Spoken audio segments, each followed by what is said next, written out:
பன்னீர்செல்வம் மாதிரி ஒரு harmless politician வந்து நம்ம எங்கேயுமே பார்க்க முடியாது. ஜெயலலிதா ஏன் அவர் பதவியை கொடுத்தாங்கன்னு இது வரைக்கும் உள்ள பல பேர் ஏன் புரிஞ்சுக்க மாட்டேங்கன்னா, அவங்களுக்கு தெரியும் அவர் வந்து அந்த பொசிஷனுக்கு ஏற்ற பாலிடிக்ஸ் பண்ண மாட்டாரு, நம்ம கிட்ட அந்த பதவி கரெக்டாக திரும்ப கொடுத்துருவார் நம்பிக்கை தான். இங்கேயோ இந்த பன்னீர்செல்வம் ஃபர்ஸ்ட் டைம் 2001 அவர் ஃபர்ஸ்ட் டைம் எம்எல்ஏ, அப்போ தேடிய போகணும்னு அவங்களோட ஜட்ஜ்மெண்ட் அப்படி இருக்கு.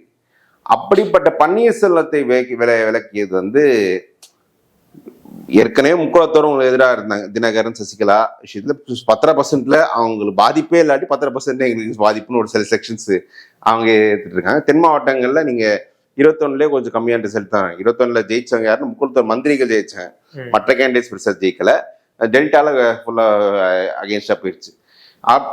பன்னீர்செல்வத்தை விளக்கியவுடன் மேலும் அந்த முக்குளத்தோர் மத்தியில மேலும் ஒரு அதிருப்தி வந்து இவர் ஃபுல்லாவே கட்சி எடுத்துக்க பாக்குறாரு அப்படின்ற ஒரு இரட்டை தலைமை மாதிரி ஒற்றை தலைமை வந்தது தான் அவங்களுக்கு உள்ள. நீங்க வந்து பன்னீர்செல்வமே இரட்டை தலைமை ஒருத்தரை கண்டினியூ பண்றதுல எடப்பாடிக்கு ஒரு பிரச்சனை இருந்திருக்காது. அது கட்சியோட ஒரு இமேஜ், காஸ்ட் நியூட்ரல் இமேஜும் கொஞ்சம் கொடுத்துருக்கோம். அது ஒரு பன்னீர்செல்வத்தை வச்சு நீங்க தென் மாவட்டத்திலேயே கொஞ்சம் நீங்க மறுபடியும் ஃபிக்ஸ் பண்ணிருக்கலாம் கட்சி.